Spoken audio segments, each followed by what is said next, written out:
गेल्या काही दिवसांपासून अजित पवार यांच्या राष्ट्रवादी काँग्रेस पक्षामध्ये चलबिचल अशी अवस्था आपल्याला सध्या पाहायला मिळते।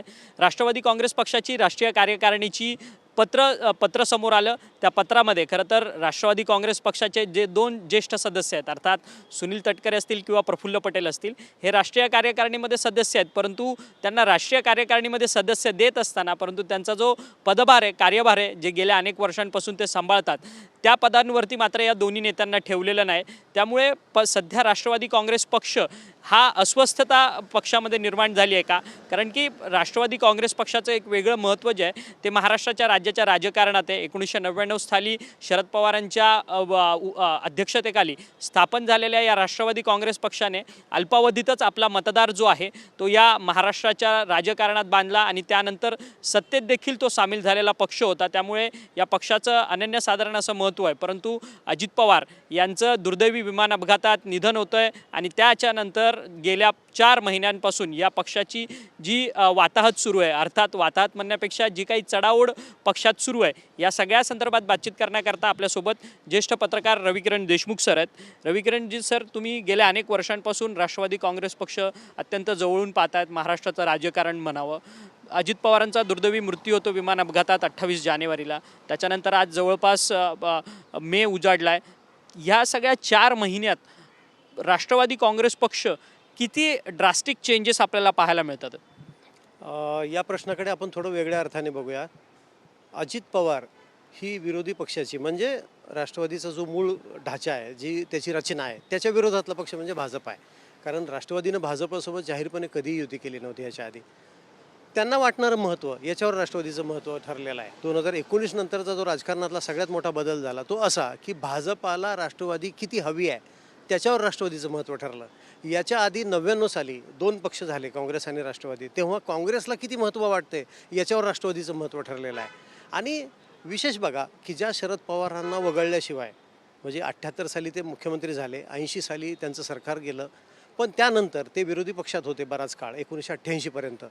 त्यांना वगळून किंवा त्याच्यानंतरही त्यांना वगळून राजकारण होऊ शकलं नाही। त्यांच्या हयातीत आजपर्यंत, म्हणजे आत्ता ही वेळ येईपर्यंत पवारांना वगळून महाराष्ट्राच्या राजकारणाची चर्चा होऊ शकली नाही। परंतु जसे जसे त्यांचा राजकारणातला सहभाग कमी झाला आणि दादांचा 2019 नंतरचा सहभाग वाढला, त्यानंतर ही वेगळी चर्चा सुरू झाली। त्यामुळं दादांच्या मृत्यूपश्चात आता राष्ट्रवादीचं काय हा प्रश्न केवळ त्यांच्या बाजूच्या नेत्यांमध्ये नाही तर त्यांना मानणाऱ्या मतदारांमध्ये सुद्धा उभा राहिला की या पक्षाचं भवितव्य काय। एकीकडे पवारांच्या त्या प्रकृतीमुळे आलेल्या त्यांच्यावरच्या मर्यादा, त्यांच्या फिरण्यावर आलेल्या मर्यादा, याच्यामुळे राष्ट्रवादीवर आलेल्या मर्यादा आणि अजित पवारांचं नसणं, हे एकूणच ह्या पक्षाला सध्या मला वाटते खूप जड जातं आहे। आणि त्यातनं राष्ट्रवादीमध्ये एक नवीन प्रकारची घुसळण सुरू झाली आहे की भविष्यामध्ये आपलं स्थान काय असेल महाराष्ट्राच्या राजकारणातलं, आहे ती व्यवस्था किती काळ चालू राहणार आहे, भारतीय जनता पार्टीसोबतची ही युती किती वर्षांसाठी आहे आणि पुढं आपलं काय होईल। मला वाटतं हा सगळ्यात मोठा आजचा त्यांच्यासमोरचा प्रश्न आहे। खरं तर तुम्ही म्हणतात की हे तर प्रश्नच आहेत की पुढे काय होणार पक्षाचं, कोणाकोणाबरोबर युती होणार। अद्याप जवळपास 2029च्या निवडणुकीत अजून 3 वर्ष बाकी आहे, परंतु सध्या चर्चेचा प्रश्न राहिला राष्ट्रवादीचा प्रामुख्यानं ते राष्ट्रीय कार्यकारिणी। राष्ट्रीय कार्यकारिणीमध्ये 2 प्रमुख नेते मंडळींना स्थान तर देण्यात आलं, परंतु ते गेल्या अनेक वर्षांपासून, अर्थात 1999 पासून ज्यावेळेस पक्ष स्थापन झाला तेव्हापासून शरद पवारांची साथ देणारे जे दोन्ही नेते आहेत त्यांना जी पदं पक्षाने दिलेली होती ती मात्र सध्या त्यांच्याकडे आता सध्या नाही आहेत। त्यामुळे फार आमदार देखील संभ्रमावस्थेत आहेत त्यांच्या पक्षातले। दादांच्या मृत्यूपश्चात सातत्याने ही चर्चा झाली की राष्ट्रवादीचं कंट्रोल कोणाकडे राहणार, हा पक्ष चालवणार कोण। त्याच्यामुळं अडचण काय झाली की या पक्षाचं नेतृत्व सुनेत्रा वहिनी जरी करणार असल्या तरी हा पक्ष सक्षमपणे कोण ताब्यात ठेवेल आणि कोण पुढे नेईल। अजितदादांच्या समर्थकांना असं वाटलं की त्यांच्या पश्चात सुनेत्रा वहिनी हा पक्ष पुढे नेतील, त्या अध्यक्षाही झाल्या। परंतु अडचण कुठे निर्माण झाली की त्यांच्या मृत्यूनंतर जी चर्चा महाराष्ट्रात झाली, जी तुम्ही आम्ही कुणी अडवू शकत नाही, कारण लोकांच्या विचारांना बंधन घालण्याचं काही अजून औषध निघालेलं नाही। त्यामुळे कुणी ज्याला जे वाटेल ते तसं बोलतं। त्या बोलण्यामध्ये, त्या चर्चेमध्ये असा मुद्दा वारंवार निघाला की राष्ट्रवादी काँग्रेस पक्ष, विशेषतः दादांना मानणारा गट, हा कोण नेतृत्व करणार याचं। मग काही लोकांचं म्हणणं असं की प्रफुल्ल पटेल असतील किंवा सुनील तटकरे हे पक्षातले वरिष्ठ नेते आहेत, यांना यांच्या कंट्रोलखाली हा पक्ष ठेवायचा आहे। काहींना ते कदाचित आवडत नसेल की असं नाही राष्ट्रवादी आम्ही कोणाच्या ताब्यात जाऊ देणार। विशेषतः आत्ताच्या राजकारणामध्ये सत्तेला खूप महत्त्व आहे। सत्तेला अनुकूल अशी भूमिका जो घेतो तो राजकारणात यशस्वी ठरतो. मग सत्तेला अनुकूल भूमिका घेण्यामध्ये पण राष्ट्रवादी दोन गट उभे राहिलेत की काय? कारण एक गट म्हणतोय की बारामतीमध्ये, आता विशेषतः बघा राजकारणामध्ये कसं असतं, तुम्ही मुंबईत राजकीय मुसाफिरी कधी करू शकता जेव्हा तुम्ही तुमच्या गावात मजबूत असता. तुमच्या गावात मजबूत नसाल तर तुम्हाला कोणी विचारत नाही. बारामती मतदारसंघामध्ये आणि बारामतीमध्ये हे पवारांचा गड आहे. याच्यामध्ये ज्याचं जे जनतेला आवडेल तोच तिथं निवडून येईल, तोच कायम पाठिंबा मिळवून सतत राजकारणात कार्यरत राहील. त्या जनतेच्या मनात काय भावना आहे? त्या जनतेच्या मनामध्ये जर किंतु परंतु असेल तर राष्ट्रवादीच्या धोरणामध्ये नक्की फरक पडणार. आणि मला वाटतं तोच एक मोठा इफेक्ट आहे. बहुधा त्याचा कानोसा घेऊन सध्या राष्ट्रवादीमध्ये घडामोडी घडत आहेत की बारामती हा गड कायम ठेवून जर राजकारण भविष्यात करायचं असेल तर त्या लोकांच्या मनाच्या विरोधात जाऊन आपल्याला काही करता येणार नाही. त्यामुळे पक्षावर घट्ट पकड ही पवार कुटुंबाची पाहिजे. हा पवारांनी स्थापन केलेला पक्ष आहे आणि जर तो ताब्यात घेण्याचे प्रयत्न जर दुसरं कोणी करत असेल तर त्यांना बाजूला केलं पाहिजे. आणि मला वाटतं या अपरिहार्यतेतून किंवा या राजकीय जी काही त्याला मजबुरी म्हणा, काही लोक मजबुरी म्हणतील, काही म्हणतील अपरिहार्यता म्हणतील, काही म्हणतील नाही नाही हा धाडसीपणा आहे, यातनं हे सगळं सुरू झालेलं आहे. आता याचा परिणाम दिसून आला तो केंद्रीय निवडणूक आयोगाला सादर केलेल्या पत्रामध्ये. तिथं जरा गडबड झाली. आता हेही थोडंसं विस्ताराने सांगतो की अशी चर्चा आहे की ते जे पत्र दिलं गेलं त्या पत्रामध्ये दोन गोष्टी होत्या. एक राष्ट्रीय कार्यकारिणी कशी असेल आणि दुसरे राष्ट्रीय पदाधिकारी कसे असतील. राष्ट्रीय पदाधिकाऱ्यांच्या यादीमध्ये लोकसभेतले गटनेते म्हणून सुनील तटकरे यांचा उल्लेख, राज्यसभेतले गटनेते म्हणून प्रफुल्ल पटेल यांचा उल्लेख. त्यांची पदं नाही आहेत, ही अडचण झाली. पदं का नाही आहेत म्हणजे त्यांच्या पदांचा उल्लेख जर केंद्रीय निवडणूक आयोगाच्या वेबसाईटवर जाहीर झालेल्या त्या मान्य झालेल्या यादीत नसेल याचा अर्थ ते त्या पदावर नाहीत असा श्लेष काढला गेला. मग चर्चेचा रोख असा वळला की मग एकाच वेळी पार्थ पवार आणि जय पवार यांचं राजकारणामधलं आगमन म्हणजे राष्ट्रीय स्तरावरचं त्यांचं जाणं, त्यांना मानणारा गट जाणं, विशेषतः अविनाश आदिक यांना मोठी संधी मिळाली. अभिषेक बोके जे विक्रम बोके यांचे चिरंजीव आहेत, माजी पोलीस अधिकारी, ते त्यांच्या निकटवर्तीय कुटुंबातले आहेत. म्हणजे असा अर्थ काढला गेला की पवार कुटुंबाला या पक्षावर 100% वर्चस्व प्रस्थापित करायचं आहे. आणि ते करत असताना जर प्रफुल्ल पटेल आणि सुनील तटकरे हे सोबत असतील तर काही अडचण आहे की काय, अशा पद्धतीचं वातावरण तयार झालं आणि त्यातनं मग ह्या पुढच्या घडामोडी सुरू झाल्या. आता याचं पुढं आणखी काय काय होईल हे टप्प्याटप्प्याने सिद्धच होईल. ह्याच आणखी टप्प्याटप्प्याने पुढे काय होईल ह्या सगळ्या संदर्भात चर्चा तर होतीलच, परंतु आता सध्या ऑडिओ क्लिपची चर्चा सध्या या सगळ्या राष्ट्रवादीच्या राजकारणात सध्या होताना पाहायला मिळते. ती कोणती ऑडिओ क्लिप आहे ज्या ऑडिओ क्लिपने सगळा हा धुमाकूळ माजला आहे? खरं तर याच सगळ्या ऑडिओ क्लिपमुळे प्रफुल्ल पटेल, सुनील तटकरे यांना कुठेतरी त्यांच्याच पक्षातल्या नेत्यांनी अर्थात सुनेत्रा पवार असतील किंवा पार्थ पवार असतील यांनी बाजूला केल्याची मोठी चर्चा जी आहे ती रंगत चाललेली आहे. या ऑडिओ क्लिपच्या संदर्भातला अधिक खोलवर तपशील काय नक्की? हा ही एक मोठी विलक्षण गोष्ट आहे की बघा एकाच वेळी अजित पवारांना मानणाऱ्या राष्ट्रवादी काँग्रेसमध्ये दोन प्रकारच्या चर्चा सुरू होतात की तटकरे आणि प्रफुल्ल पटेल यांचा इथे काय आता रोल असणार आहे, त्याविषयीची संदिग्धता दूर होत नाही. निवडणूक आयोगाच्या वेबसाईटवर ते पत्र आजही आहे. त्याच्या दुरुस्ती करू असं पत्र आम्ही देणार आहोत अशी भूमिका दुसरे नेते दुसऱ्या तिसऱ्या फळीतले जाहीर करतात. पण तसं पत्र गेल्याची कुणी काही दुजोरा देत नाही, तसं पत्र प्रकाशित होत नाही. दुसरी गोष्ट, पक्षातल्या सर्वोच्च नेतेपदी सुनेत्राबाई पवार आहेत. याविषयी फार खुलासेवर बोलायला तयार नाहीत. गुवाहाटीला त्या दिवशी त्या होत्या नवीन मंत्रिमंडळाच्या शपथविधीला आसाम सरकारच्या, त्यावेळी त्यांनी रात्री 1 वाजता जे ट्विट केलं ते ट्विट आजही कायम आहे, त्यात बदल झालेला नाही. म्हणजे मग नेमकं होणार काय आहे, अजूनही संभ्रम आहे. आणि दुसऱ्या तिसऱ्या फळीतले नेते म्हणतात की असं काही नाही, ते पदाधिकारी कायम आहेत. मग त्याच वेळेला आता पुढं काय, आता पुढं ही चर्चा कुठं जाणार आहे. आणि त्याच वेळेला बघा पार्थ पवार मुख्यमंत्र्यांना भेटतात, नंतर सुनील तटकरे स्वतंत्रपणे पवारांना भेटतात, म्हणजे त्याचवेळी पटेल पण होते अशी बातमी आली. त्यानंतर पुन्हा ते मुख्यमंत्र्यांनाही भेटतात. त्यामुळं राष्ट्रवादीमध्ये नक्की चाललं आहे काय, म्हणजे मंत्रिमंडळातली जी एक रिकामी जागा आहे ती भरण्यावाचून वाद आहे. आणि त्याच वेळेला रोहित पवार काही विधानं करतात आणि रोहित पवार पण असं उल्लेख करतात की ही जी ऑडिओ क्लिप आहे याच्यामध्ये अजितदादांविषयी काही डॅमेजिंग उल्लेख आहेत. त्याच्यामुळं होतं आहे काय की मूळ पक्षामध्ये एकाच वेळी गोंधळ निर्माण होतो आणि समोरचा जो राष्ट्रवादी आहे शरद पवार यांच्या नेतृत्वाखालचा, त्या पक्षातले नेतेसुद्धा विशेषतः रोहित पवार अशा ऑडिओ क्लिपचा उल्लेख करून काही विधानं करून ते आणखी गोंधळ जास्त वाढवत आहेत. त्याच्यामुळं एकूणच राष्ट्रवादीमध्ये सध्या प्रचंड मोठी घुसळण सुरू झालेली आहे. एक तुम्हाला तोडतोय सर, ह्यालाच एक जोडून गोष्ट अशी आहे की राष्ट्रवादी काँग्रेस पक्षाच्या राष्ट्रीय कार्यकारिणीत पहिल्यांदा अशी काही बदल होताना पाहायला मिळत नाही आहे. यापूर्वी देखील जे पत्र निवडणूक आयोगाला पाठवलं त्याच्यामध्ये देखील प्रफुल्ल पटेल, सुनील तटकरे यांची नावं होती, परंतु पदं समोर नव्हती. आता पुन्हा एकदा 29ला जे पत्र पाठवलं गेलं त्याच्यामध्ये पण ही सेम परिस्थिती आहे. अर्थात पहिल्यांदा जो मॅसेज म्हणजे पहिल्यांदा चूक असेल असं समजू शकतो. 29 एप्रिलचं पत्र हे चूक आहे असं आपल्याला समजताच वावगं ठरणार नाही, कारण की हा सरळ सरळ मॅसेज देण्याचा हा राजकीय प्रयत्न तरी नाही आहे. राजकीय प्रयत्न आहेच, कारण पक्षामध्ये आता कोणाचं चालणार आणि कोण पक्ष चालवणार हे अधोरेखित झालेलं आहे आता. त्याच्यामुळं पक्षातले प्रत्येक निर्णय हे ठराविक व्यक्ती घेणार आहेत आणि त्यांचं पूर्णपणे कंट्रोल या पक्षावर असणार आहे. आता त्या पत्राचा उल्लेख केला म्हणून दुसरी गंमत सांगतो. असा एक घटनेत उल्लेख आहे राष्ट्रवादीच्या, त्याचं कलम क्रमांक बहुतेक 6 की 4 आहे, मी तुम्हाला वाटल्यास नंतर सांग. त्याच्यामध्ये असं म्हटलेलं आहे की राज्य पातळीवरचा पदाधिकारी किंवा प्रदेशाध्यक्ष हा केंद्रीय पदाधिकाऱ्यांच्या यादीमध्ये पदाधिकारी असणार नाही. मान्य, पक्ष आपली घटना ठरवू शकतो, पण त्याच यादीमध्ये अरुणाचल प्रदेशचे राष्ट्रवादी काँग्रेसचे जे प्रदेशाध्यक्ष आहेत त्यांचा पदासहित उल्लेख आहे. पण त्यामुळे अधिक गोंधळ निर्माण होतो.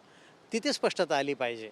आणि काय होतं आहे की जोपर्यंत पक्षातले कुठल्याही राजकीय पक्षातले वरिष्ठ नेते जोपर्यंत मनमोकळेपणाने बोलत नाहीत तोपर्यंत ती चर्चा कायम राहते आणि त्यांचा जो केडर असतो त्या केडरमधला संभ्रम कायम राहतो. आता पार्थ पवारही काही गोष्टी उघड बोलत नाहीत. आज असं सर्रास म्हटलं जातं की पार्थ पवार, जय पवार आणि स्वतः सुनेत्रा वहिनी यांचं पक्षावर पूर्ण नियंत्रण आलेलं आहे आणि ते ठरवतील तीच या पक्षाची पूर्व दिशा असेल आणि त्या याच्यामध्ये बाकीच्यांचा कितपत सहभाग असेल याविषयी संभ्रम आहे. याच्यावर खुलासा होत नाही. आहे ती परिस्थिती पुढे दिवसेंदिवस तीच कंटिन्यू होते. याचा अर्थ ही रचना अशीच कायम राहावी असंच जणू ठरलेलं आहे असं मला वाटतं. तर एकीकडे इंटरेस्टिंग आहे की एकीकडे ह्या राष्ट्रवादीमध्ये मात्र नेत्यांच्या अजून बैठका अद्याप होत नाही आहे, कारण की जी संभ्रमावस्था किंवा अस्वस्थता पक्षामध्ये निर्माण झाली आहे ती दूर करण्याकरता चर्चा, संवाद हा एकमेव उपाय आहे ज्या चर्चेतून सगळे मार्ग मोकळे होतात. परंतु दुसऱ्या राष्ट्रवादी काँग्रेस अर्थात शरदचंद्र पवार पक्षामध्ये उद्या त्यांची बैठक होते. अर्थात एकीकडे ही राष्ट्रवादी अडचणीत आलेली आहे, त्यांच्या पक्षामध्ये अस्वस्थता निर्माण झालेली आहे आणि त्या दुसरीकडेच मात्र लगेचच शरद पवार ॲक्टिव्ह होतात आणि ते मात्र तिथं बैठकांचं सत्र घेतात. अगदी बरोबर आहे तुमचं. याच्यामधून एक वेगळा मुद्दा निघतो असा की सध्या शरदचंद्र पवार म्हणजे राष्ट्रवादी काँग्रेस शरदचंद्र पवार या पक्षामध्ये सुद्धा बरंच काही सुरू आहे. आता अर्थात मध्ये एक बातमी आली, पण नेमकं ते कोण भेटलं हे स्पष्ट नाही झालं की काही आमदार जे अजित पवारांचं नेतृत्व मानत तिकडे गेले होते त्यांच्यापैकी काही जण इकडे अप्रोच झाले आणि त्यांना चिंता वाटते की भविष्याचं आमच्या काय होईल. तर ते भेटल्यामुळं या पक्षामध्ये म्हणजे पवारांच्या नेतृत्वाखालच्या राष्ट्रवादी काँग्रेसमध्ये काही गडबड आहे की काय, म्हणजे उद्या त्याच्यामध्ये नेमका काय विचार होणार आहे. आता अर्थात कार्यकर्त्यांना विचारून पक्ष चालवण्याचे दिवस आता संपलेले आहेत, परंतु काही लोकांचं म्हणणं असं आहे की नक्की काहीतरी राष्ट्रवादी काँग्रेसमध्ये गडबड आहे, पक्षामध्ये काही गडबड होती आहे की काय, काही नेते वेगळी भूमिका घेतात की काय, आणि मग ती भूमिका काय असेल, मग ती भूमिका घेत असताना भाजपची भूमिका काय असेल आणि इकडे शरद पवार यांच्या नेतृत्वाखालच्या राष्ट्रवादी काँग्रेसची भूमिका काय असेल, याच्यावरनं काहूर उठलेलं आहे सध्या राजकीय वर्तुळामध्ये. काही लोक दबक्या आवाजात बोलत आहेत, काही लोक उघडपणे बोलायला घाबरत आहेत, परंतु नक्की काहीतरी होणार असं त्यांना वाटते. अर्थात उद्या चव्हाण प्रतिष्ठानमध्ये ही जी बैठक बोलवलेली आहे शरद पवार यांच्या राष्ट्रवादी काँग्रेसची, त्या बैठकीमध्ये नेमका काय विचार होतो, कारण असं कानावर येतं आहे की अजित पवारांना मानणाऱ्या काही आमदारांनी त्यांच्यामध्येही 2 गट पडलेले आहेत. एक गट म्हणतोय की आपल्याला ज्या पद्धतीचं राजकारण दादा करत होते त्या पद्धतीचं राजकारण जर पुढं न्यायचं असेल तर आपल्याला निश्चित अशी ठोस भूमिका आजच घ्यावी लागेल, कारण पाहता 2026 जाईल, 27-28 दोनच वर्ष उरतात, 29 हे निवडणुकांचं वर्ष आहे आणि राष्ट्रवादीचा DNA वेगळा आहे राजकारणातला. राष्ट्रवादीची स्थापना आणि राष्ट्रवादीचा विकास आणि राष्ट्रवादीची वाढ आणि राष्ट्रवादीने पक्ष मानणारा त्यात शरद पवारांना मानणारा जो वर्ग आहे त्याचा DNAच वेगळा आहे. तो जोपर्यंत पवारांचं नेतृत्व असतं, पवारांचं नेतृत्व म्हणजे नुसतं आडनाव पवार असूनही चालत नाही, अजित पवारांच्या स्टाईलचं नेतृत्व, ज्या पद्धतीचं नेतृत्व त्यांनी दिलं किंवा शरद पवारांनी ज्या पद्धतीचं नेतृत्व दिलं त्या पद्धतीचं, ह्या दोघांच्याच बरं का, हे लक्षात घ्या, या दोघांच्या पद्धतीचं नेतृत्व जो देतो तो पवारांच्या राजकारणाचा खरा DNA आहे आणि तो DNA मान्य करूनच ही राष्ट्रवादी वाढलेली आहे.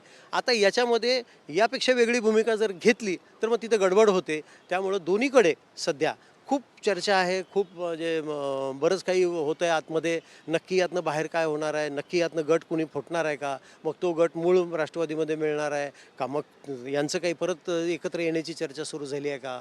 असंही म्हटलं जाते की हो, भविष्यामध्ये राष्ट्रवादी काँग्रेस एकत्र येण्याची चर्चा आजही सुरू आहे, ती एका वेगळ्या पातळीवर सुरू आहे. आणि विशेषतः या गोष्टींना कधी थोडीशी बळकटी मिळते, कारण आपल्याला परसेप्शन म्हणजे आकलनावर राजकारण करतो आपण. ही लोकं काय आपल्याला विचारून राजकारण करत नाही, ही महाहुशार असतात. परंतु स्वतः शरद पवार यांनी काही दिवसांपूर्वी पुण्यामध्ये मोदी बागेत त्यांच्या घरी पवार कुटुंबाची बैठक बोलावली होती. त्यावेळी असं म्हटलं गेलं की त्यांच्या घरात एक विवाह समारंभ आहे सुप्रियाताईंच्या मुलीचा, त्यामुळे काही कार्यक्रम होता. परंतु असंही म्हटलं जातं की केवळ तो कार्यक्रम हे निमित्त नव्हतं, आणखी काही होतं. कदाचित भविष्यामध्ये हे बघा, राष्ट्रवादी काँग्रेस काही म्हटलं तरी पवारांनी जन्माला घातलेला पक्ष आहे आणि तो त्यांच्या पद्धतीने चालणार. त्यांना मानणाराच वर्ग तिथं आहे, त्यांना न मानणारा वर्ग हा राष्ट्रवादीत असूच शकत नाही. ज्याला राष्ट्रवादीत पवारांचं नेतृत्व मान्य नाही तो राहूच शकत नाही. पहिली साधी गोष्ट आहे. तर पुढं भविष्यामध्ये राष्ट्रवादी कशी असेल, भविष्यामध्ये नेतृत्व कोण करेल, नेतृत्वासाठी 1-2 लोक तयार आहेत, त्या नेतृत्वामध्येही पवारांच्या वतीनं कोण नेतृत्व करेल, ही गडबड आहे. तर हे सगळ्यांची जी एक सध्या मोठी घुसळण सुरू आहे, कदाचित त्याला कुठेतरी उद्या तोंड फुटेल, उद्या बैठकीत विचार होईल अशी शक्यता आहे.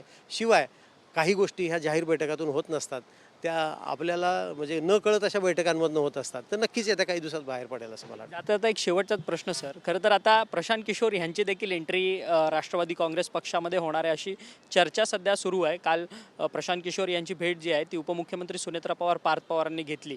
प्रशांत किशोर हे देशभरामध्ये राजकीय सल्लागार म्हणून प्रसिद्ध आहेत. ते खरं तर सातत्यानं पक्षाला गायडिंग म्हणजे मार्गदर्शन देण्याचं काम करतात, ज्या मार्गदर्शनाच्या आधारावरती तो पक्ष चांगला परफॉर्मन्स करतो निवडणुकांमध्ये, त्याच्या सगळ्या पॉलिटिकल करिअरमध्ये, आणि त्याच्यानंतर तो सत्तेत येतो किंवा त्याच्या जे काही निवडणुकीला सामोरं जातं ती गोष्ट समोर येते. परंतु आता गुलाबी गँग अर्थात गुलाबी जॅकेट परिधान करून अजित पवारांनी आपल्या संपूर्ण पॉलिटिकल आत्ताच्या ज्या काही पॉलिटिकल करिअरची सुरुवात केलेली होती 2-4 वर्षांच्या ह्याच्यामध्ये, त्याच्यामध्ये आता मात्र प्रशांत किशोरची एंट्री होताना पाहायला मिळते. डिझाईन बॉक्स आउट होतोय, प्रशांत किशोर यांची आयपॅक कंपनी इन होताना पाहायला मिळते. खरं तर प्रशांत किशोर हे तारू शकतात का राष्ट्रवादी काँग्रेस पक्षाला सध्या?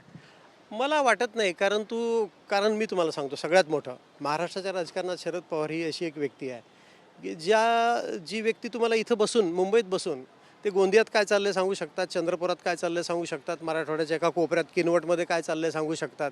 एवढं त्यांचं स्वतःचं नेटवर्क आहे, त्यांचा स्वतःचा अभ्यास आहे, तालुकानिहाय माणसांचा अभ्यास आहे, तिथल्या समस्यांचा अभ्यास आहे. त्यांना मला वाटत नाही की कुठल्या एखाद्या एजन्सीची गरज आहे. त्यामुळं जेव्हा राष्ट्रवादी एकत्र होती, जेव्हा शरद पवारांच्या नेतृत्वाखालचा राष्ट्रवादी एकसंघ होता, त्यावेळी कुठलीही एजन्सी वगैरे असल्या भानगडीत तिथं पडल्याच नाहीत. त्या कुठल्याही एजन्सीला कधी थाराच नव्हता, कारण त्या एजन्सीपेक्षा जास्त अभ्यास असणारी माणसं त्या पक्षाचं नेतृत्व करत होती. त्यामुळं आज राष्ट्रवादी काँग्रेसला त्यातल्या त्यात हे जे डिझाईन बॉक्स नाव घेतो आपण, त्या डिझाईन बॉक्सनंतर जर प्रशांत किशोर यांची मदत घ्यावी असं अजितदादांच्या सुपुत्रांना वाटत असेल तर त्यांची एंट्री होईल. पण एकूणच राष्ट्रवादीला अशा कुठल्या एजन्सीची गरज आहे अशातला भाग नाही. कारण राष्ट्रवादीचे नेते, जे विभागनिहाय नेते ओळखले गेले, ते स्वतः एक इन्स्टिट्यूशन आहेत. मग त्यांच्याकडे इन्स्टिट्यूट्स तर आहेत, ते स्वतःच एक इन्स्टिट्यूशन आहेत. त्यांचा जिल्हा, त्यांचा भाग, त्यांचा प्रदेश याचा त्यांचा सखोल अभ्यास आहे. आणि राजकारणात अकंठ बुडालेली माणसं आहेत, ही 24 तास राजकारण करतात. त्यांना कुठल्याही एजन्सीच्या मदतीची काही गरज नाही. राहिला प्रश्न आज सोशल मीडिया हाताळणं, सोशल मीडियामध्ये जनमानसाचा कानोसा घेणं, तरुण पिढीला काय आवडतं ते बघणं, हे करण्यासाठी जी एक सॉफ्टवेअर हार्डवेअर ज्या भानगडी लागतात, एक कंटेंट क्रिएशन लागतं, त्यासाठी तांत्रिक मदत लागेल तर घेतील. पण ग्राउंडवर काम करत असताना कुठल्याही एजन्सीची मदत राष्ट्रवादीला लागेल असं मला तरी वाटत नाही. धन्यवाद सर, तुम्ही आमच्याशी बातचीत केली. खरं तर राष्ट्रवादी काँग्रेस पक्षाच्या जडणघडणीपासून खरं तर रविकिरण देशमुख जे ज्येष्ठ पत्रकार आहेत, ते खरं तर राष्ट्रवादी काँग्रेस पक्ष सातत्याने त्यांच्या सगळ्या काही घडामोडी पाहत असतात. त्यांनी सांगितलं खरं तर राष्ट्रवादी काँग्रेस पक्षामध्ये जे काही सध्या सुरू आहे ती चलबिचल अवस्थाच आहे, परंतु हा सगळा मार्ग जो आहे तो चर्चेतून सुटण्यासारखा आहे. त्यामुळे हे चर्चा होणार आहे का राष्ट्रवादी काँग्रेस पक्षातली? अर्थातच वरिष्ठ नेते एकाच बेंचवरती बसून एकमेकांशी बोलणार की तोच रुसवा फुगवा दुरावा कायम असणार? त्या रुसवा फुगवा दुरावा या कायम असण्यामुळे खरं तर पक्षाचं पुढे काय भवितव्य होणार हे पाहणं देखील तितकंच महत्त्वाचं ठरणार आहे आगामी काळात. व्हिडिओ जर्नलिस्ट रोशन गायकवाडसह अक्षय मंकणी, TV9 मराठी, मुंबई.